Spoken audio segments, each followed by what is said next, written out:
Hello again. Thanks for beaming aboard the Tricorder Transmissions. Today we will be covering Gold Key Comics issue number 27, Ice Journey. I'm your host, Jeff Hewlin, and with me is my co-chair for the Gold Key Comics series, Mr. Ian Adams. How are you today, Ian? I am very bearded.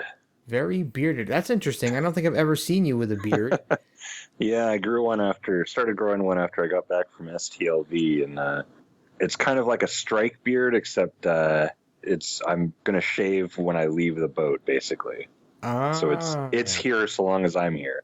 Okay, so you went from season 1 Riker Right. to now you're badass Riker that everyone loves, and you're gonna go back to being season 1 Riker.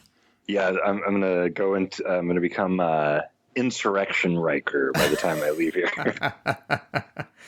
Oh man. Awesome. Well, I've always tried to grow a beard and I've never been able to successfully grow one. I have just too many spots where it doesn't grow.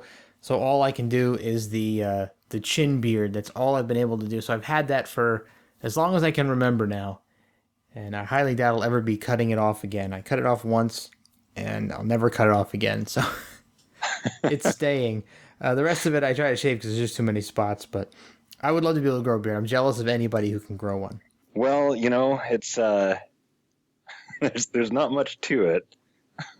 No, I know. There's not any skill involved, No, believe me, I know.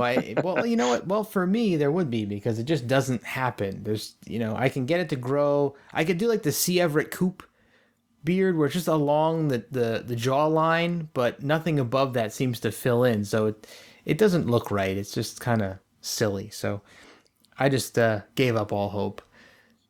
But that has absolutely nothing to do with this comic book. Sorry for the diversion, everyone.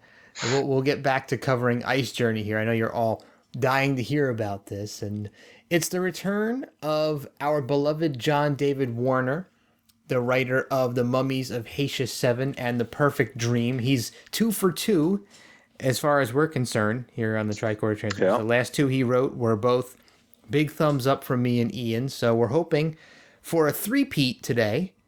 Maybe we'll get lucky. Not sure. I don't want to ruin it before we get into it.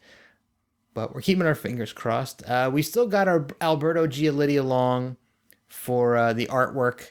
And we've still got George Wilson doing the cover. This issue was published in November of 1974. So right after I was brought into this world. So I was not even a month old when this comic came out. Back to 32 pages, which is cool. We've got 7 more pages in the previous issue, so it's a little bit of a roller coaster page-wise. Starting start date is 2027.3. All right. So, Ian, you ready to jump into the cover? Yeah, although, real quick, so you said it was 32 pages, but I only count 25, you're at right. least in the copy that I have. You're absolutely right. It is, you know what? It is 25. For some reason, my source that I used for this information said 32, so I'll have to edit that out. Well, your source was wrong, wasn't it? It was. All right. Hey, ready to take a look at this cover? Yeah. This is an interesting one. What do we got here? We got some demon-looking guys. Yeah. Red-faced demon-looking gentleman, and he's this one in the foreground here shooting some sort of a pistol rifle at, I don't know who this guy is, but we're assuming this is one of the Enterprise away team that he's shooting at. I thought it was interesting, though, that he's shooting at the guy's feet, so he's obviously not shooting to kill. Right. Well, there's the guy behind him that I'm just going to assume is Spock, maybe. Because he's got a blue uniform? Yeah. Or a blue suit on? But they seem to be dragging him away, so I think that's the reason that he's shooting at his feet there, is that they don't want to kill him, they want to take them somewhere. Yeah, they're trying to drag him into a fiery hole in a coming wall. Out of a kind of crystal-y wall. Yeah, very weird looking structure that's behind them. And these structures seem to be kind of semicircular, sort of buried in the snowy landscape. They have a gold trim around the outside, and the fronts of them are like a crystalline formation that makes up a wall. and there's like a fiery ring in this one wall that they're dragging who we assume is Spock through. But looking at his face, it doesn't look a thing like Spock. No, but I'll allow it. Yeah, well, we'll find out who it is very soon. But these two guys that they're dragging through, who we assume are Enterprise crew members, they look like they're wearing kind of scuba gear. Yeah. Not spacesuits, but scuba gear. Like you'd expect, maybe if the icy landscape was not icy, like if it had melted and was liquid, then that equipment might be more appropriate. But I don't know. I guess we'll find out, huh? Yeah, I guess so. I mean, if it's supposed to be, anti-cold gear, their extremities are still exposed. Their hands are exposed. Right. Their faces are And the exposed. face, yeah. So I'm not sure how effective that would be if you couldn't use your hands and your face froze. Right. Keeping the rest of you warm wouldn't do a hell of a lot of good. But I find these red demon guys interesting. They have, pointed ears, but they're higher pointed ears than Spock, so they're kind of more exaggerated Vulcan ears. And it looks almost like they're wearing some kind of armor that matches their skin color that makes them look buff. Yeah. So it's like maybe they're kind of wimpy underneath, and they made this armor to make themselves look tougher. That was my first impression. Otherwise they'd just be really skinny, but with these scary demon faces, and then that's just not intimidating at all. Yeah, not at all. Well, they need the purple pants.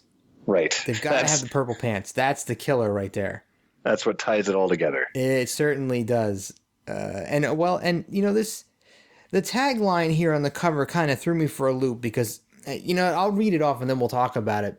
It says, the Enterprise crew is locked on a deep freeze planet doomed to disappear into space. Can you really disappear into space? Isn't space infinite? How can you disappear into it? You're always going to be in it somewhere. Yeah, I mean, I guess like if the perspective was you were on a planet, right? Like say you were here on Earth. Fair enough. Okay. And then something just went up and up and up and up and up and up and up until you couldn't see it anymore. And then I would say like, yeah, it's disappeared into space. But this is itself a planet, so I'm not sure how well that would work. Yeah. A planet doomed to disappear into space. The planet's already in space. Yeah. And it should be orbiting around something. Right. So, is it going to kind of make one revolution around, kind of go behind its sun and just never come out the other side, maybe? Yeah. It disappeared into space. Anything else you want to say about this cover before we move into the teaser page? Yeah, not so much. I guess the only thing I would point out is the Type 2 phaser pistol that I'm assuming Kirk there is holding. Yeah, it looks like he's about to drop it. So yeah, it does look pretty phaserish. It's got a bluish top though and a black handle. Yeah, it does look a little bit kind of like the cylindrical phasers that we tend to see inside the comics themselves. So that's neat, at least, that they're showing a bit of internal consistency, I guess. Yeah. Yeah, so actually we're going to see that there are other things inside the comic that look a heck of a lot like this cover. So there must have been much more communication here between the cover artist and Alberto, or somehow they facilitated a cover that actually looks like what's going on inside the comic pretty closely. Yeah. But we'll hold off talking about that until we actually get there.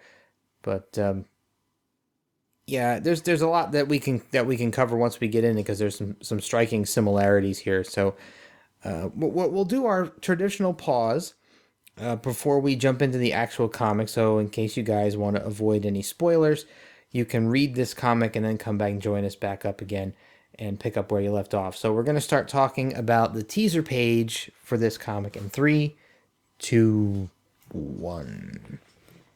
So we're back to a teaser page that looks a lot like the cover in many ways, although again we have more Enterprise crew members and we have more aliens in the background, but we have the same similar structures, with the arches, with the crystalline walls. I thought this was pretty cool that we get kind of a actually kind of teases almost the end of the comic, doesn't it? Yeah, that's exactly what it's doing. Yeah, so icy landscape, very similar to the cover, same structures, and we have three guys in the foreground who are dressed in similar suits that are a different color than the ones on the cover. And if we read their text boxes, we can assume the identity of two of them. Right. So Kirk and one, Spock. yeah, so one says, I don't believe it. We're responsible for creating civil war in this planet. It's impossible. The second guy says, illogical, Captain, not possible. So assuming that means that's Captain Kirk and Mr. Spock. The third guy says, this isn't war, it's madness. So we have no idea who that could be, but we'll find out later on who it could be. Yeah. I did think it was interesting they didn't have the kind of intro blurb Yeah, no that they blurb. usually have on the, yeah. Yeah, just some dialogue. No blurb at all, which I think this may be a gold key first. Might just be. Not having any sort of expose on the teaser page as to what's really going on here. They just let the dialogue kind of speak for it. And let's see. So there's aliens in the background, Mm-hmm. and I guess they're two different colors may indicate two different factions or two different species within the race of this, like reddish pink ones and blue ones. But they seem to have the same physiological makeup. Yeah, even the, like, what they're wearing seems to be the same. Everything's just different colors. Yeah. So, well, limitation probably of the color palette that was available, but still. Could be. It's definitely meant for us to understand that they're two different factions fighting one another. So we've got the creation of some sort of alien battle between similar aliens going on. And, one thing that I questioned on this teaser page, and maybe you have some idea as to what this stuff might be, but if you look at the three Enterprise crew members that are here, all of them have little packs hanging off their belts. Some of them have at least three visible ones, and Kirk has two. So famously, the landing parties never had pockets or bags or anything. What could they possibly be carrying in those little pouches? What's in those things? Well, I mean, I have to assume that a communicator's in one of them. Mm-hmm. But beyond that, they're a bit too small for something like a tricorder. They're holding their phaser pistols, and those don't look like the right shape anyway to hold that. Wallet, keys, pack of gum. Yeah, right. Like it almost looks like they're in scuba gear, but there's no like backpacks or anything. Yeah. No, yeah, I don't know what their goggles are attached to an apparatus by these hoses to apparatus on the back of their heads. No idea what those things could be. Maybe some sort of like oxygen generator or something. Yeah, I don't know. Some sort of breathable air. But maybe they have batarangs or bat shark repellent. Bat shark repellent. Space shark repellent. Space sharks. In case the doomsday machine comes, they'll whip out the little canister and mace it.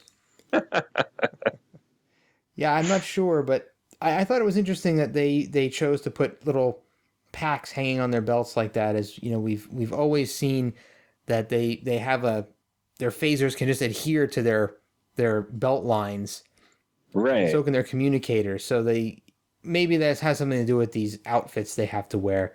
Maybe they don't have that option here. But we're back to pink phasers again, which is strange to me because they obviously have a dark gray available to them because it's on those packs on their belts. Right. So you wonder why they chose pink for the phaser. I feel like maybe it's just they that's what they had been using for so long that now they're kind of stuck with it. Little gold key continuity between issues, huh? Yeah. Anything else you want to remark on this teaser page? No, let's get to it. All right, so we are going to start here on page 1. So there is a captain's log here to kick us off. It says, Captain's log, stardate 2027.3, approaching planet Flow 1 on special survey assignment for the Federation per Command Order F-1221. So the Enterprise is approaching the planet Flo 1 on its routine population survey assignment. Sulu voices his hope that Flo natives don't make the survey difficult. So Kirk, Spock, and a woman called Dr. Crisp are put on some special anti-freeze uniforms in preparation to go down to the surface. Dr. Crisp reminds Kirk and Spock that the natives of the planet can communicate with telepathy. Kirk comments that the Federation annals indicate nothing unusual on the planet, so the survey shouldn't be any problem at all. So Spock is a little bit skeptical about this, wondering what exactly going down on the planet. The landing party makes its way onto the bridge with their special suits on, and Sulu tells them that the people on the planet have radioed up and they're expecting them. Spock hands out phasers to the group, and Dr. Crisp brings along some special radios. Soon, once they get down to the surface, they see some huge purple structures that are all around the landscape, and they're met up by a group of red tinted humanoids with a shell-like armor on the outsides of their bodies. So the leader introduces herself as Amara along with her counter leader Sunaro. Amara explains that she and her counter leader represent two separate parties within the government, and only both parties are in power. So neither one can make a decision without the other.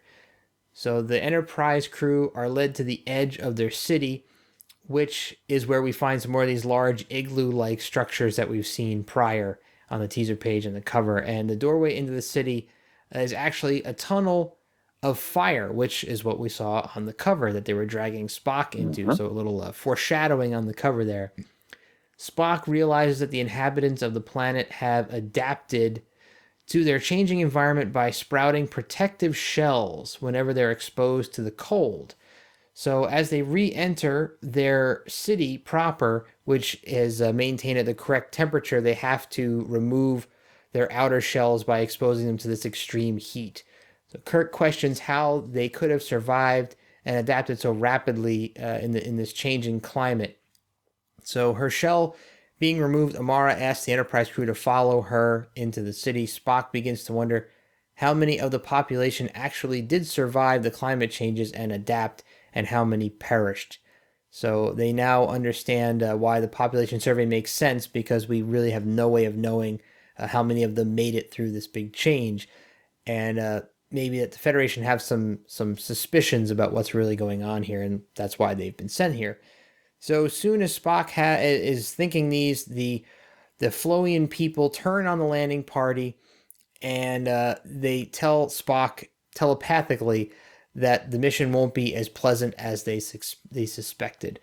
So the Enterprise landing party is now captured, and they're quickly taken captive and into the city. So we're going to stop here on page 11. I realize that's a long way to go before our first stop, but I didn't think there was much of a logical place to stop in this sequence, because it's a long way to get to any place where there's some sort of a conflict going on. So we have a very long introduction sequence, and made longer because we've got John David Warner's apparently typical verbosity. Yeah, it is pretty verbose. Not as much dialogue as the previous issue, but still, there is definitely a lot of conversation going on here, and potentially some unnecessary conversation. But again, we have tons and tons and tons of stuff to talk about. I've probably got 15 notes to get through here on this first section alone. And let me tell you, the first thing that I want to say about this is the name of the planet. Good God. Flo 1. That is just way too literal for me. It's you know what it reminded me of? Have you read Harry Potter or watched the movies? I've seen a couple of the movies. So there was one. I'm not a huge. I love the movies. I didn't read the books, but I love the movies. And there was one movie, and I can't remember which one it was. You guys can yell at me and pound your fists, as I can't remember which movie this was. I can hear everyone being just flabbergasted at us I right now. know, but there was one professor in one of the movies that turned into, he was a werewolf, right? That was the big secret. But his name was Professor Lupin. I mean, come Oh, on. geez. It was so in your face. Like they didn't even try to hide it with the name. That's what came to my mind when the planet's name was Flow 1 and oh my god, it's covered in ice. Right. So, just, Like an ice flow. this one is almost as bad as Planet Question Mark Yeah. to me. Oh, man. Well, it is like the premise of it is kind of interesting, that there was a big ecological change, and then so the Federation has to go and sort of take account of the planet. Yeah, because that's what the Federation does. They do population surveys. They're just like a government. They go around, Right. they're census takers that knock on your door. Excuse me, how many people live in this this dwelling, this domicile? Let's send a Constitution class starship out to do this survey. But that is odd. But then Spock points out that it's odd, Yes. and so I'm kind of okay with it. Yeah, I kind of like that part. That Spock is questioning things. It's almost like Spock is finally able to be Spock again, and I think that there's more going on than they're being told by Starfleet. Which I love. I love when Spock gets to do some sleuthing. Yeah, absolutely, and he does quite a bit of that. He does. He does a lot of thinking in this issue, which I love. There's so many thought bubbles by Spock in this one, where he's telling us, the audience or the reader, what's really going on, because he's pretty much spot on every time. Yeah. Every time he does it. I love the fact that they have a Federation command order in this, F-1221. I thought that was really cool that they included the fact that this order was, mandated by Starfleet, that they have to go to this planet to do this. And then you get it juxtaposed by the first line of dialogue in the comic is Sulu whining about it. Like, oh man, I hope these guys don't make this tough for us. Right. Yeah. Like, it's your duty, man. What'd you sign up for? Right. Quit your whining. Besides, all he's got to do is fly the ship. Yeah, he doesn't have to go anywhere. He just gets to sit up on the ship nice and comfy.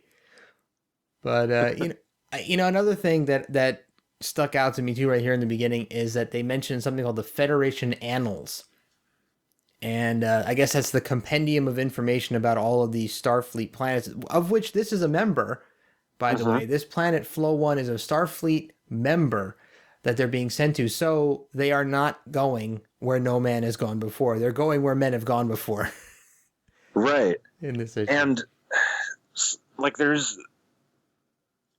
even though they've had this recent change and everything with the ecology of the planet, it does strike me as a little odd that, as we get down onto the planet and they start kind of explaining, how the society, how the government is set up on this planet, it's sort of weird that they would explain that to them. Like, wouldn't they know you're a Federation member? We would have had to have already surveyed your government in order to grant you membership. I mean, of course they didn't. We knew nothing of, how to, the steps for admitting a planet into the Federation back in the 70s, but still, like, it through the lens of all of the Trek lore that we know now, it does seem a little weird, doesn't it? It certainly does. I mean, they should have had much more in the Federation annals than, hey, these guys are peaceful. Right. Why don't you go down, knock on everybody's door and see how many people are living there? And, that's another thing. Couldn't they have scanned the surface and just detected all the life forms and called it a day? You would think. Like, let's go into orbit. We'll do a couple of spins around the planet. We'll do some scans. We'll get some approximate numbers. Be like, hey, all right, Starfleet, here we go. You're done. I don't really see the need to take a landing party down and count people manually. Yeah. But, of course, it would have been a far less exciting comic if that had been the case. Yeah, more than likely. But and even if they were to go down and ask them, okay, so Amara, how many people are living here? Couldn't they have just radioed that information back up to the ship and just been on their way? Which is exactly what happens during the census, right? Someone comes by and says, "Yeah, so how many people live here?" Yeah, 5. Okay, great. Okay, get out. See you later.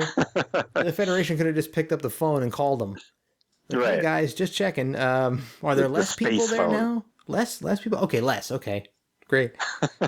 So Ian, page 4, panel number 1. What in the heck is going on here? This is wow. So I'll read the dialogue on this. I didn't even write a note about what I wanted to say. I just put discuss this because this panel is such it made my head explode. All right, here's the dialogue. So we got Dr. Crisp, this female doctor here, and we've got Kirk and Spock. They're all dressing up in these suits. And Dr. Crisp says, "Remember, Captain, we are to communicate through telepathy. This special antifreeze uniform will protect us from frost-bite. But if we inhale through our noses or mouths, ... the rapid condensation of our breaths in their atmosphere will choke us." Okay, so... And then can we also point out the really odd next panel that's just Spock zipping up saying, "Really?" Ian, I was going to hold off on discussing that. I'm still gonna hold off on discussing that because I want to talk about that frame specifically. But okay, so let's unpack this. So these aliens that they're visiting are supposed to communicate with them through telepathy, or they're supposed to communicate telepathically. How? Kirk knows how to telepathically talk to other alien races? Maybe Spock, but I don't understand how that even works. And once they get down to the planet, they talk normally. Right. It doesn't seem to be any indication of telepathy going on. No. Like they could have not had that one line and nobody would have been able to tell the difference. No, not at all. I did not see any shred of telepathy going on down there. And again, here, the second sentence, this special antifreeze uniform will protect us from frostbite. So, okay, I get that. The suit is, space age material, can protect them, but their faces are exposed, and so are their hands. What? Well, although they do seem to be wearing... Oh, wait, no. Oh, interesting. Okay. Because that was something I was going to note was on the first page, the teaser page, they were wearing gloves. Of course, their faces were still exposed, but they were wearing gloves. And it seems like that's the only place in the comic where they're wearing gloves. So once they get down there, and she even goes as far to say, if we inhale through our noses or mouths, the condensation of their breaths in their atmosphere will choke them. But their mouths are exposed, and they're talking all the time. What? Right. Oh man, this. I wish that this was a completely different panel here, and they'd have rewritten this dialogue to make a little more sense, because this really bugged me as the issue went on. Especially they spent so much time outside here in the beginning that none of this stuff seems to make any difference whatsoever. Right. Yeah. So, all right. Anyway, panel number 2 that Ian talked about before is a depiction of Mr. Spock with his uniform on underneath it, zipping up this antifreeze uniform and smugly saying, "Really?" to Dr. Crisp's assertion that the condensation of their breaths in the atmosphere will choke them. This panel is, I will say, my favorite panel in all of Gold Key Comics. I would love to just stop covering the comics right here because this is the best panel of all time. We're done. Thanks for listening, everyone. I tweeted this earlier today because this is the greatest. I love this smug Spock. He's got his pinky on his one hand pointed down, holding the bottom of the jacket as he's zipping it up with the other. This is such a suave Spock. My favorite depiction of Spock and Gold Key so far. Yeah, and it almost seems it can be read a couple ways. It almost seems like it can be read a couple ways. Like, he's really like, wow, that's so weird that this planet is so cold and unusual. But then it's also like he's commenting on just the sort of gibberish that we just had to endure in the previous panel. He's like, I'm going really? for that. I'm going for that. I'm going for the smug really, as opposed to the exasperated, wow, really? Are you serious? The planet's that harsh? Right. Spock knows how harsh the planet is, people. Come on. There's no there's no doubting. I love it. Well, the next line from Dr. Chris pretty much solidifies the fact that she thinks that Spock's being smug, and she goes, yes, that goes for Vulcans too. So obviously Spock was doubting the fact that the harsh environs down there would affect him like it would these weaker, inferior humans. Yeah, and of course, Vulcan being a desert planet, I could see an ice planet being really bad for him. But I would think. On the other hand, he seemed to do fine on that one planet's ice age when he went back in time, second to last episode of the original series. Oh right, yeah. He did. Yeah, he did okay there. So nice. Well, he almost killed Dr. McCoy in that one, but well. well, that's still okay for Spock. But hey, the last panel on this page has Caucasian Uhura again. Yeah, but there's something weird about the bridge in this last panel because it looks right, but it's not. But the scale is all wrong. Well, Sulu, number one, Scotty's in the captain's chair, so Sulu should be on the opposite side of the frame. Yeah. And so should Uhura. So Uhura should be on the left of this frame, and Sulu should be on the right of this frame, and the turbo lift door should be in the center of this frame. The turbo lift door appears to be on the left, Uhura is on the right, and Sulu is on the left. So the bridge area behind the chair looks like it would be right if it was rotated in the right position. Yeah. Yeah. And Sulu needs some more hair gel. He's got some messy hair in the back there. But then, so, like, you look at the wall in the back of the bridge, right? Yep. And it looks right. Like I said, you've got the control console, and then the row of screens above it, and then above that you've got the sort of bigger view screens that are above each station. Mm-hmm. And I mean, we kind of know the size of those just from watching the show. And Uhura's got her arm resting on the console. Yep. So because of that, you get a sense of it's not just really, really far in the distance. These things are just really, really small for some reason. Yeah, like Uhura is like crammed up against the back of the captain's chair. Right. And this one, there's no railing separating them. Yeah, there's no sense of depth. It is just weird. I mean, they were so close. And yet so far.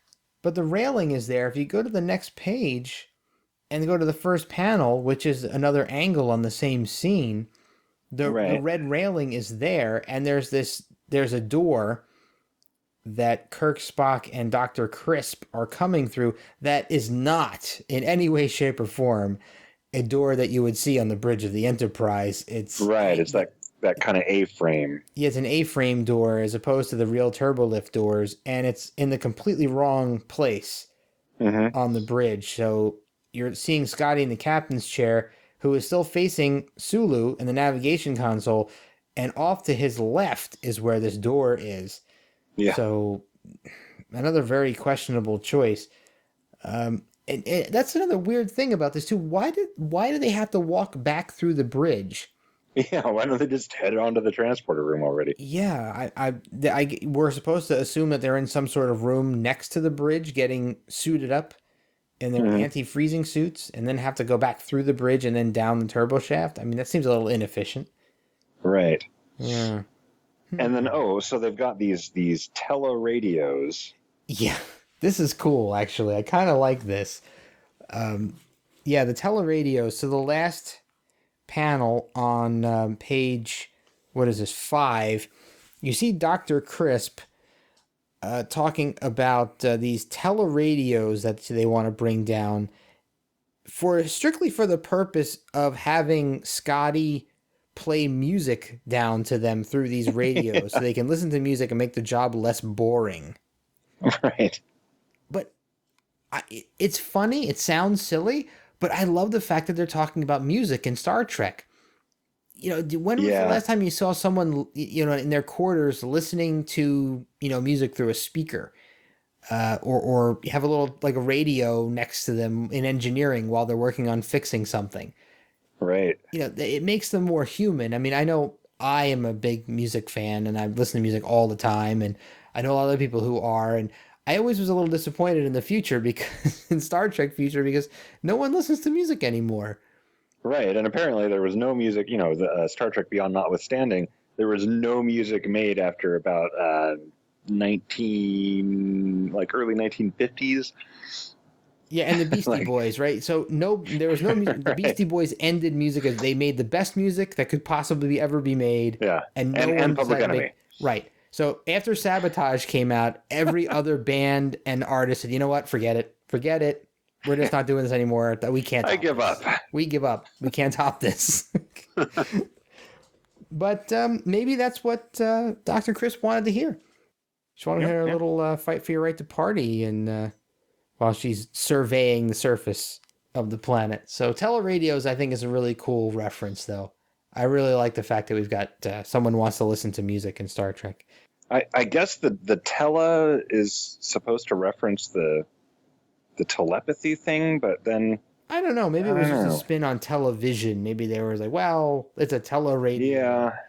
because I don't know, they're broadcasting music from the ship to the radio. Yeah. I don't know. Just taking a guess and Yeah. out in the dark. The name is just kind of weird, I guess. Well, it's Gold Key. Yeah. Why don't you go vidsorb some information and I'll get right on come that. back to us?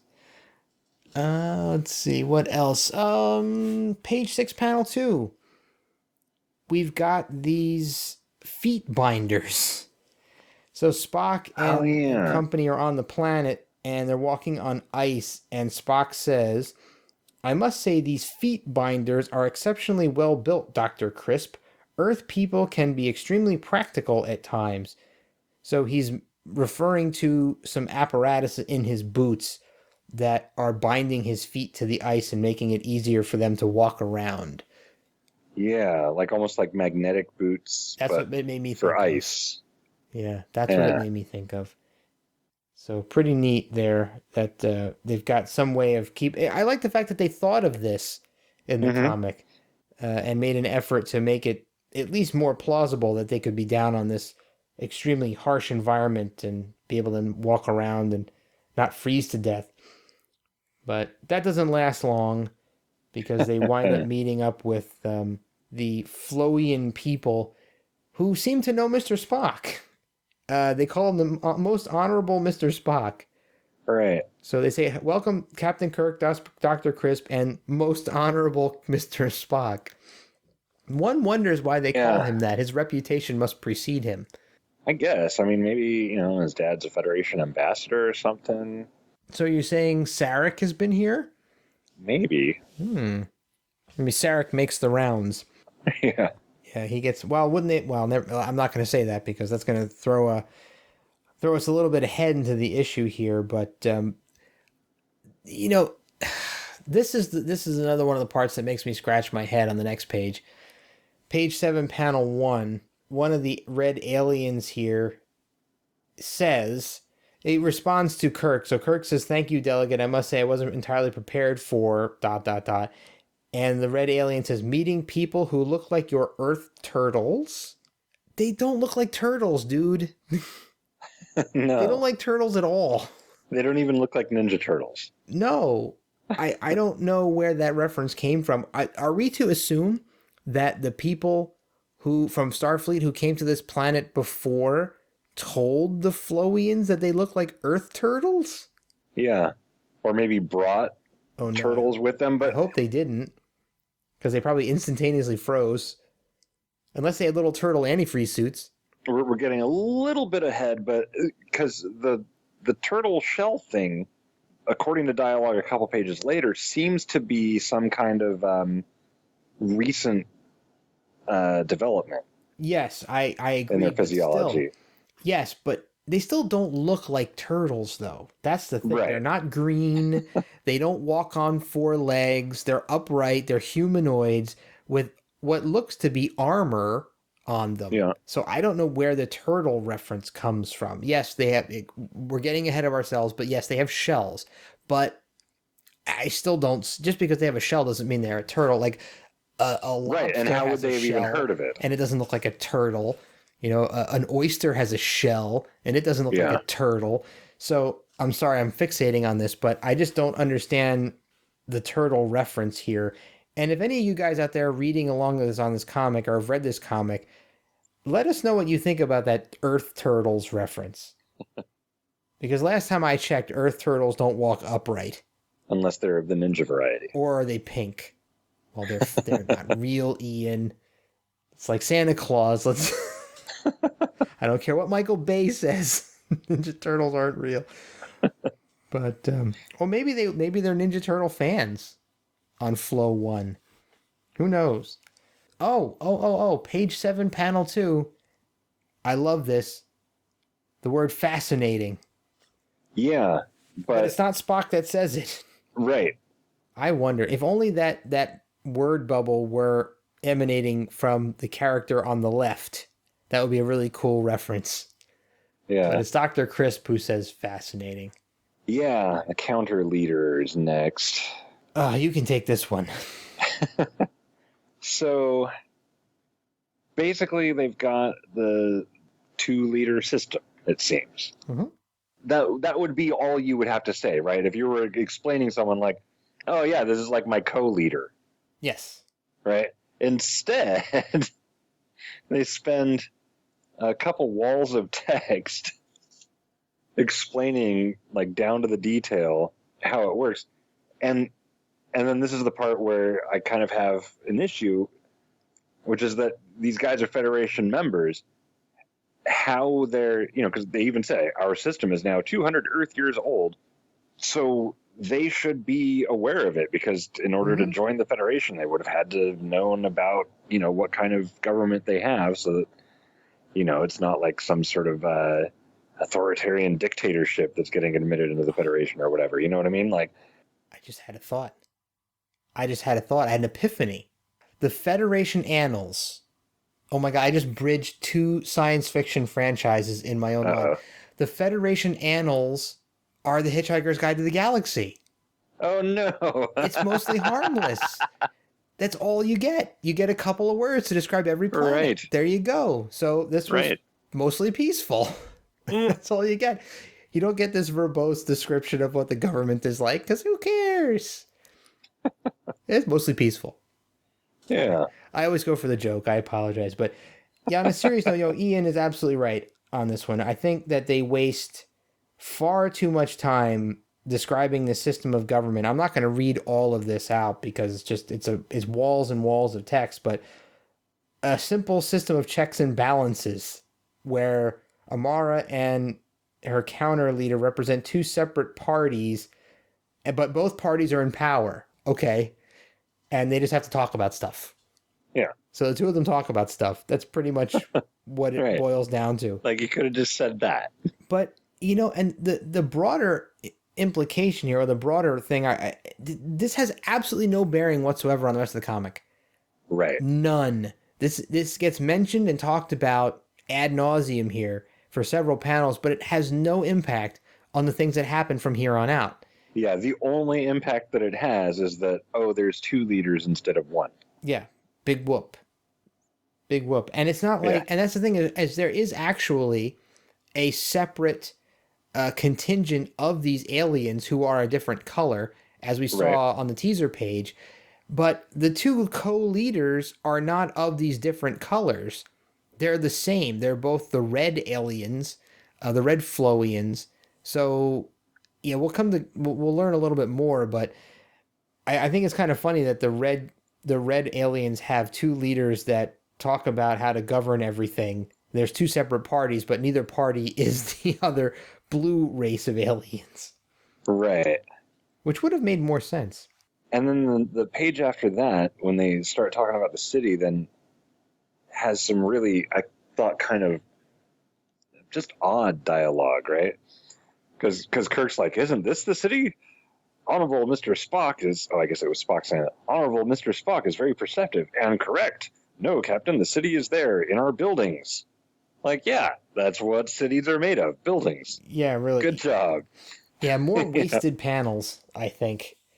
Yeah. And then but like just the sort of, the city is there in our buildings. This is merely our airport. And then Kirk says, a walled city? And then the Sumara guy says, no, Captain, a covered city. Like, they're just sort of jumping around. It's like they've just strung architectural sentences together. Yes, and it begs the question, why didn't they just beam directly inside? Right. What the heck did they need to beam to the outside in this harsh environment that required special suits? Why don't you just Yeah. beam inside the buildings? We've seen them do it before. I don't know what the deal was with that, but yeah, very, very weird. But see, jumping ahead a little bit to page number 11 on panel 3, there is a mention of turtle people. Which, Oh, yeah. oh my god. Which is especially odd because at this point they don't even look. They don't have the shell things anymore. No. And Now they just look like the Impossible Man from I think it was Marvel. yes. They're just like walking around in underwear. It looks like, and boots. Yeah, and this is a Mr. Spock thought bubble calling them turtle people. Not Flowians, but turtle people. I don't know. Very weird. And let's see, once they get captured, I like the fact that as Spock is being shot in the feet and falling onto the ground, he says, my phaser is dead. Right. So are we to believe that these aliens have some sort of a way to disable our technology? I guess because we don't hear anything else about it. No, again, another real piece of throwaway dialogue there. But apparently their foot binders or feet binders can't help them when the Flowian turtle people are shooting at their feet. Yeah, I guess. Well, oh, I think I know what might be going on. So whatever their rays are, they're like some sort of, probably like energy dissipation rays or something, maybe, right? So not only like the phaser being drained is a byproduct of the same effect that's undoing the sort of ice magnetism on their boots. Okay, fair enough. I'll concede that point. All right, anything you want to add about this relatively large and largely wasted section of the comic before we go on? Well, just one more thing, which is that the capture where everyone's under arrest and we're gonna shoot at your feet and your phasers are dead, seemed to come out of nowhere. It's right, because you've got one panel where they're like, "Come with us, most honorable guests. We're as anxious for this mission to be accomplished as you are." And then Spock has his like, I wonder how many of these people have adapted. Now the population survey begins to make sense. Blah blah blah. Turtle people, and then the very next panel is, I'm afraid, however, we're going to have to place you under arrest and shoot you for some reason. Like, where did that come from? Maybe Spock forgot that anything he thinks can be read by their minds. They're telepathic. Maybe Spock thinking that the Federation hasn't been fooled by the turtle people was enough to set them off. Maybe. It just struck me as weird. Yeah, it is a little bit strange. It was very abrupt. Yeah. I do admit. They were very, very hospitable. But I thought it was kind of funny that they waited until after their shells had been removed to capture. Wouldn't it have been better to have their protection on in case the Enterprise crew had some sort of weapons or something that would have probably affected them? I don't know. Just throwing it out there. I like that Amara wears a dress under her shell. Yeah. It's funny. So let's see here. So we got a small section here I'm going to read through because a lot of stuff happens here between where we are in the comic and the official beginning of part 2. So I'm going to read through this part until we get to the part 2 beginning, and then we'll pick up again. So we're back on the Enterprise. We're on page 12. We're back on the Enterprise. Scotty and Uhura are worried about the landing party, but they decide they're going to wait a little longer before contacting them. And abruptly, right then and there, Kirk calls up to the ship. He's being held at gunpoint by the turtle people. They force him to ask the Enterprise to send down Lieutenant Uhura to lend a hand as soon as possible.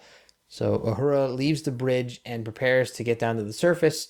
Sonaro tells Kirk that he will have Uhura, who is referred to as the court stenographer on the ship, take down false population reports on the planet, right? As they want her to type them. And if they play their parts, Sonaro says they will be released unharmed. Otherwise, they'll face a most unpleasant alternative. So Kirk asks Sonaro why he's bothered to take them captive and asks, he says they've come in peace, of course, the famous Kirk line, they've come in peace. Right. Shoot and, Phil. Sonaro, says that they are once a very happy people. Their grass was green. Their civilization was admired by other worlds and their bodies were perfect. But then came a fate unexpected, a curse, and I believe that Mr. Spock and Dr. Crisp are catching a view of it right now. So we've got a little illusion that Spock and Dr. Crisp are having a fate a bit worse than Captain Kirk at this point. So we'll pull the car over again here on page 15. Now, this is a short section, and we'll just jump right through this. But, all right. So, Ian, page 12... Panel 3, Kirk's got a communicator in his hand and says, "Hello, Enterprise." Come on, man. Can't we even get a Kirk to Enterprise? I mean, come on. Hello, Enterprise. Yeah. It sounds like a bad sitcom.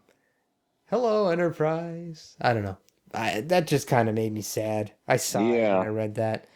And why is Sulu talking into a microphone? On the console. Didn't they watch any Star Trek before they drew these? The whole thing is very weird. And there's some other weird parts, like how they refer to Uhura as Uhuru. Yeah, it's spelled correctly and incorrectly on different pages. Yes, simultaneously, because the next page 13, was totally back to the way it should be with an A at the end. Yeah. I don't understand that one. I don't either. Plus, it just seems like the Flowians' plan is not that well thought out. No, it really isn't. I mean, all they really had to do was have a false report prepared ahead of time, and just when the Enterprise interrupts, say, "Hey guys, we did your job for you. We'll here's just the upload population report. Thanks. Have a nice day. Oh, and we're turtle people, Right. Just so you know." Yeah. Instead, they're going to kidnap the Enterprise crew, force them to generate a false report, and then take that, supposedly take it. They're just going to leave the planet, right? None of the Flowians are going to go with them. They're just going to leave the planet with their false report and submit it without saying anything like, "Hey, this is a false report." Yeah, we were captured at gunpoint and forced to write this. Right. Yeah, big hole in the plan there. Right. Very, very silly. And court stenographer. Now, granted, we've seen Uhura taking notes in meetings before, in TOS, we've seen it. But I don't see how, even if these people had access to any kind of Starfleet records, why would that be her role? Like, why would they see that? Like, if they looked up Uhura in the Starfleet corporate white pages, would her title be court stenographer? No, it would be communications officer, right? Lieutenant Uhura, communications officer. How would they even know that she was a court stenographer? Like, maybe even just stenographer alone, I would have been okay with, but court stenographer. Well, I'm not even okay with stenographer because Well, I'm not either, but everything's voice recorded, so she's not typing anything. She's not using shorthand to take notes right. anymore, right? I mean, everything's just voice recorded. I mean, I don't know. Yeah, the stenographers that we saw in the episode Court Martial, for example, all they do is just press buttons on a computer to turn it on and off. Yeah, pretty much. I don't. It's so strange, but I do really like this line of dialogue on page 14, panel 1, by Sonaro. That I don't know if this is brilliant or stupid, but it says peace is the idealist's word for nonsense. Is that really profound or really stupid? I can't figure it out. I think it's about as profound as their well thought out plan. Yeah. Our only peace comes in survival from day to day. Like, what does that even mean? Yeah, I guess the author was trying to get philosophical here, but I do like that line. That sounds like something like a dictator or a despot would say. Peace is the idealist word for nonsense. Right. You know, arguing against the hippies. And then, thankfully, because we've missed it, we get a brief flashback of the history of the people of this planet. A very brief one, though. It's only a 2-panel flashback, thank God. Yeah. This is not like a 4-panel one, like a 4-page one we've seen before. And we've got my favorite Gold Key feature, the disembodied talking head again. Yes. I love this. On page 14, panel 2, you've got Sonaro's head grimacing as he's guiding us through their past. And we can see they look just like humanoids with funkier heads. Right, they look like, almost like Beldar Conehead, a little bit, with pointed ears. And of course, they're walking around with nothing on except underwear because their planet is so perfect. They don't need to wear clothes. And there's flowers and a yellow brick road. Goats. And goats with gigantic horns on them that look like they could impale everybody around them. Yeah. Trees, grass. Yeah, it doesn't look all that idyllic to me, but... They said it appears that they felt they were perfect at the time, and now they've turned red and grow shells. You know, and back to the name of the planet, it wasn't just that it was on the nose about, you know, oh, it's called Flow, like ice flow, and it's a frozen planet. Get it? But just Flow 1 sounds really awkward. It does. When it's you know, like, because then the last panel on the, what is that, page 14? Yeah. Elsewhere, deep in the Flow 1 city. The city has no name, by the way. They didn't bother to name the city. It's just the Flow 1 city. Yeah. It's just, it reads weird every time it comes up in a caption or dialogue or anything. I'll blow your mind even further. If you go to the panel before that, so page 14, panel 3, he's in the flashback moment, and he's talking about how the grass was green, the people were perfect. So this would have you believe that the planet was called Flow 1 before it was covered in ice. Right. Interesting. Yeah, that is a little weird. Very weird. Very, very weird. So we're going to move on to the official part 2 of the comic before we do that. Ian, any last words? Just the blue people in the fire pits. Yeah. Yeah, I guess we're supposed to believe they're zombies or ghouls or something, right? Or in pain or suffering or something, but but it looks like you've got the Spock and Dr. Crisp in this little hanging cage thing. It just seems like they're like, ooh, shiny. Yeah, I don't get what's supposed to be going on here. Are the blue aliens wanting to eat them? Do they want to just kill them, rip them apart? Are they looking for them to be saved? I don't know. It's hard to tell, but we're going to find out. Yeah. Really soon. Quite soon as we move on to page 15. And this is the official part 2 of the comic, and this is a full page spread, which actually is kind of cool. But let's hold off on that for a second while we go through the synopsis here. So deep inside the city, Spock and Dr. Crisp are imprisoned. in a transparent cage that hangs above the large number of the blue turtle people that Ian was just talking about. And this is in the bottom of this double splash page as well. And the pair are dumped into the fire along with the blue aliens. However, their environmental suits protect them from harm from the fire. One of the blue humanoids explains that they're being tortured because they evolved with a different skin color than the others of their race. They've been denied the mutation speeding serum, which the other inhabitants of Flow take. The serum prevents their blood from slowly freezing them to death. Only the fire that they're standing in keeps them alive right now.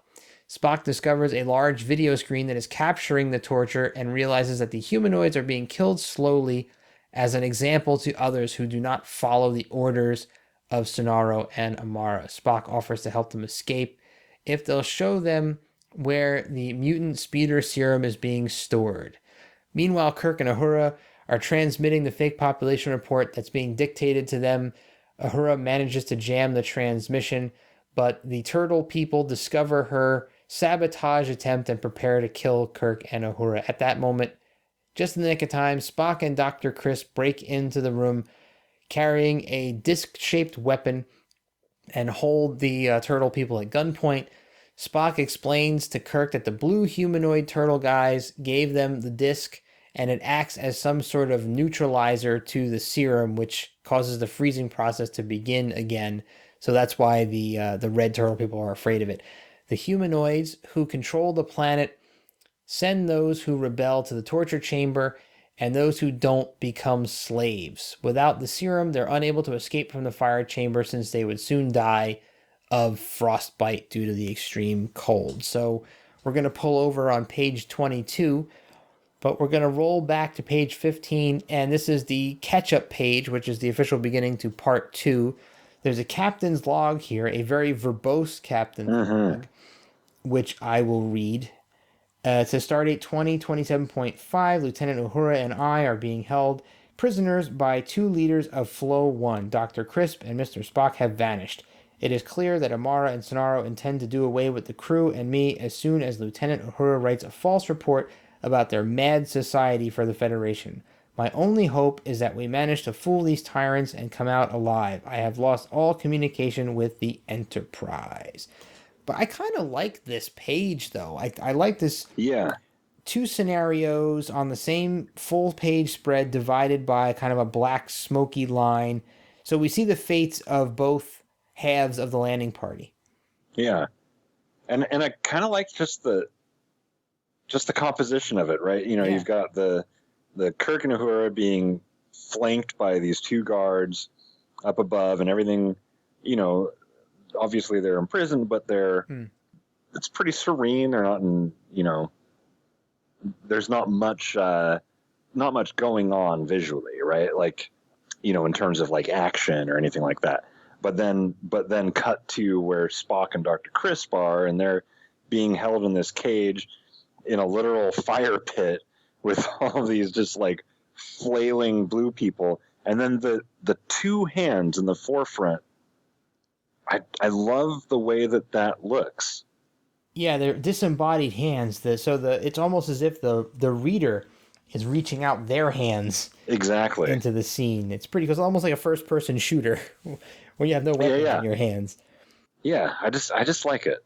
Yeah, I really like this entire page. I like that juxtaposition that you mentioned between the calm and the chaos. Mm-hmm. So very well done.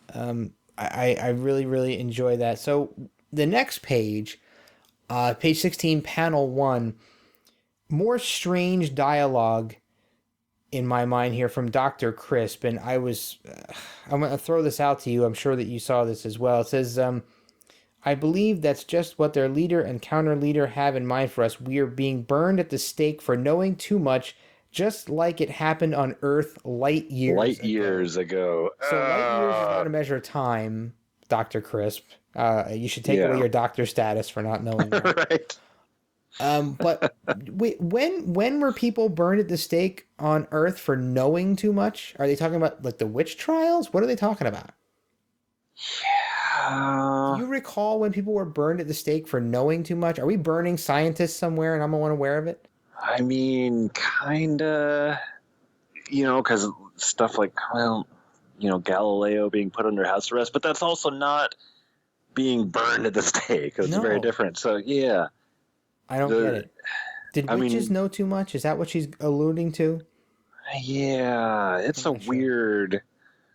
There's just so many awkward sort of sentences and lines like that in this that where you're just like, where did that come from? Yeah, the next panel has one too. Yeah. So they've slid out of this tube. For some reason, they slid out. They didn't just kind of walk Hmm. out. They slid down into the fire, and Dr. Crisp hands Spock heat stabilizer tablets. Yeah. So this comic would have you believe that you could take a pill that would instantaneously, while you're standing in a lake of lava, instantaneously make you impervious to the lava. Yeah, I'm not really Neat sure about trick. that. Yeah, what's the science behind that?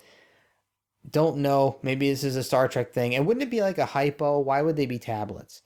Seems like waiting for it to dissolve would be just way too inefficient and Well, yeah, slow. their legs are literally melting off as they're Yeah, taking right. these pills and discussing them.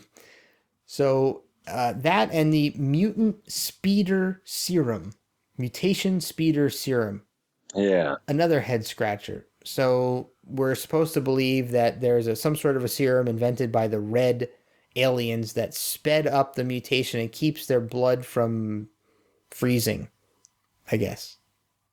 Not sure. It seems a little weird. Like because it seems to be, a technological solution to the ecological change that happened on their planet. Right. And so that part I'm totally fine with. Assuming that the change was gradual enough for them to have invented a serum to counteract it, right? It couldn't have been an intense, quick change. It had to be something that was gradual over time. They knew it was happening, right? Right. It had to have been. But just the name mutation speeder serum. It's not a very marketable name. It's not like they were selling it on TV, right? Right. It seems a little weird. It But does. but the concept of it though, I totally like. But just the name is really awkward. It's kind of like Flow One. Hmm. It's just clumsy. Yeah, it is. It is a bit clumsy. This comic has quite a bit of that in it. Do you think that this is another situation like a "Let That Be Your Last Battlefield" type of scenario where you have one alien, well, one part of an alien race that's different, color wise to another that feels it's superior and enslaves or persecutes Oh yeah, another. Yeah, that's what it kind of reminded me of. It's a little different, but yeah, it seems like that's kind of it was derivative a little bit of that. yeah. It is. It is. And the whole thing of the holding the serum, like keeping it from this other class of people, kind of seems more like a class thing than a race thing. Because Hmm. if I remember correctly, a little bit later, we even see blue people turning into pink people. Well, we'll hold off on that. We may. I don't want everybody to be spoiled. Well, I was assuming they read them already. So yeah. Okay, go ahead, spoil it. Yeah, we're gonna get there in a minute. There's a couple quick things left before we get there. So let's see, 17 panel one. The choice of words here is a little bit weird for me. A concentration camp. They Yeah. call us a showcase concentration camp. So they're broadcasting the torture of these poor blue people in the fiery pits. Man, Like, that was boy, that sounds entertaining. a little cringeworthy, I Just think. all suffering all the time. Yeah, that well, it's pay per view, I guess. I don't Brought to you by Arby's. know. Carl's Jr. Shut up, I'm eating. Sorry. Totally different movie. So, page 18, panel 2, I like that Spock is sort of questioning. He doesn't say the Prime Directive straight out, but he's questioning his choosing to aid these aliens and whether or not the Federation would approve of that choice. So they keep dancing around the Prime Directive in these comics, but don't actually reference it. Right, but then this is the one situation where the Prime Directive shouldn't matter because they're Federation members already. Oh, right. Good call. Yeah, like dumb. I was dumb of me. Yeah, that you're right. They are supposedly already Federation members. So they should have been able to just come in here guns blazing if they needed to. Right. Or, whatever it is that the Federation does in this sort of situation if they even have a contingency plan for this. But it shouldn't matter. No. Right? Like, because you're not interfering in the internal affairs of like someone else. You're interfering in the internal affairs of yourself. Exactly. Like, that's totally fine. Yeah. Yeah. I agree. Good point. So I just made my own note moot. But page 21, panel 5 is another remark here that I'd like to just quickly analyze. Kirk seems to think that because the blues and the reds, so Spock was telling Kirk that there was kind of a balance between the weapons that the blue people had developed versus the serum and that the red people had developed. So Kirk kind of goes out on a limb and says the blues and the reds outsmarted each other and the score was even until we arrived. Spock says, an unfortunate truth, Captain. No. They were not even remotely even as far as the score. I mean, the blue people were slaves or in a concentration camp dying in a blaze of fire. Right. I've got you now from the depths of my concentration camp. There was no even whatsoever. More really strange dialogue choices here. Yeah. I don't see how Kirk could have possibly come to that conclusion, nor Spock co-signed on it. It's yet again, it's just so much just clumsy dialogue and exposition. It's just, there's something so weird about it, and it's especially weird that it's coming from, Mr. Warner, who has previously written stuff that we loved. 2 great comics. Because it almost feels like it's written by someone completely different. Yeah, I would not have expected this from Mr. Warner, especially after the 2 winners in a row. Yeah, I had from him. It's a shame, but well, I have to say another sad thing on page 22, the last panel. They all fall they all fall for the old trapdoor gag. Yeah. Very well. You're all really guffaw. So they get the landing party had the drop on the turtle people, but they happened to be standing in the wrong place. And they were standing on top of a trapdoor, and all 4 of them got dumped through the evil dictator's trapdoor that just so happened to be built into the floor there in the communications room of all places. Yeah, and like the panel immediately before the trapdoor opens, Kirk is threatening them. And I think it's just another kind of awkward dialogue choice, because they could have maybe had Kirk threaten in some other way, like, if I go missing or something, we'll send hundreds of security officers down or something, right? But instead he's like, if you force us to destroy you, I'm afraid our report about your planet won't look very good to the Federation. Yep, you better watch it, guys. We're going to write a bad report. It's going to make you seem not so nice. It's going to portray you in an unflattering light. Oops. Yeah, not the fact that the Enterprise could destroy your entire planet. Right. If you kill me, Mr. Scott, who's now in charge of the Enterprise, has full autonomy. And he drinks. All of our... Yeah, he drinks. Oh, man. Oh, that would have been a much better threat. Well, Kirk has never been great with threats in these Gold Key comics, so... No. Yeah, he doesn't seem to be as adept as he was in the original series.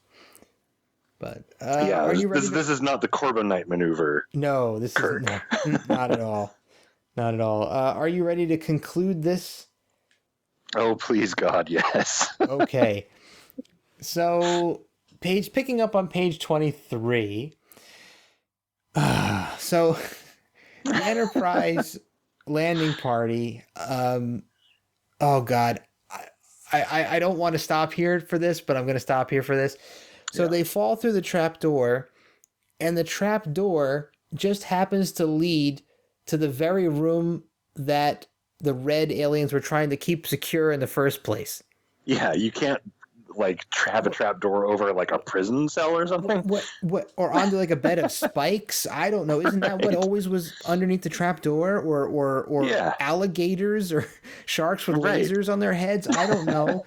But they fall about 10 feet onto a platform that is in some sort of what looks like a technological bathhouse where the red aliens are sitting in these baths and having liquid poured over them by poor blue slave people. So this is the serum production chamber. So of course none of the Enterprise crew are actually hurt, and they easily overpower the guards and rally up the slaves to take the serum to to their blue people who are being tortured in the concentration camp below. Seizing the opportunity to revolt, the blue slaves begin to attack their captors all over the place, and Spock says to Kirk that it looks like they've been instruments in starting a civil war. And he says the Federation will find this very displeasing. Kirk, You think? yeah, just a little. So Kirk has them all beamed back up onto the Enterprise, another questionable decision. Once back on board, Scotty asks Kirk why he left the people of the planet in a civil war. Kirk explains that although it is against the Federation law to interfere, which we've determined that it's not, the planet Right. flow is this logic. The planet flow is doomed to end in ice and nothingness as it races away from its only source of energy, its sun. Even the inhabitants themselves knew that, but they had but a few days to live. Scotty questions why the people would have a war with each other if they knew they were going to die anyway. Spock says, I believe Earth people have a word for it, Scotty, a word missing in the Vulcan dictionary. That word is hope. And that's the end of the comic, ladies and gentlemen. Yeah. That's how we end this. And if that doesn't make sense to you at home listening to this, I don't think it was supposed to. Because it's just a weird issue through and through from beginning to end. Conspiracy theory Okay. for you. Conspiracy theory. What if the Federation knew that that planet was days away from destruction and sent Kirk there to kill him? What if they knew Kirk? that Kirk would beam down? They wanted to get rid of Kirk. Kirk's a troublemaker, caused a lot of problems, left a lot of unfinished business out there, loose ends, set Khan loose, all that stuff, right? What if they said, you know what, let's send Kirk to the planet. Let's get him captured down there, and he won't be able to escape before the planet's destroyed. Situation dealt with. No blood on our hands. Died in the line of duty. He can get an honorable death. Much better than dying by falling off of a metal plank, right? Right. He died trying to negotiate peace in a civil war. I know, far-fetched, but I'm trying to make more sense out of this. Yeah. I'm rewriting Gold Key again.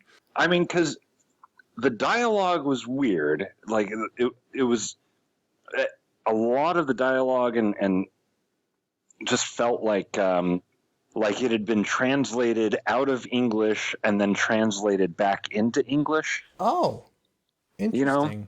But then that can't be it because the plot is just as awkward. Like, just things like that. They fall through the trap door down to, the place they were trying to get to in the first place. Right. Like, there's just so much of this story that is really weird. And that's actually really tragic because there's some really interesting concepts. Yes. In it, right? The whole two classes of people with a medicine that, is used to sort of keep them as a subservient class, and ice planets. I mean, God, who doesn't love ice planets, right? Oh, yeah, absolutely. Everyone loves Hoth. Exactly. Like the whole idea of there being some sort of intrigue about this Federation member. Like there's the seeds were there, Mm-hmm. but it just couldn't germinate. Yeah. It's like instead of growing into a corn stalk, it grew into candy corn. And you're like, what the hell is this? The ancient candy corn argument.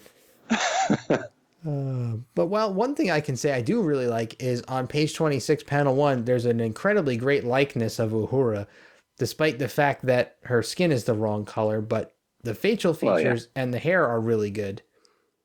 Yeah. I like it. And, the art generally is pretty good, although there's some awkward shots of Scotty and Sulu, but like just generally speaking, the art is really good, really compelling. Almost like if you took out all of the the word balloons and everything, it would be an all right comic, just as a pantomime. That's a good point. Yeah, I can see that.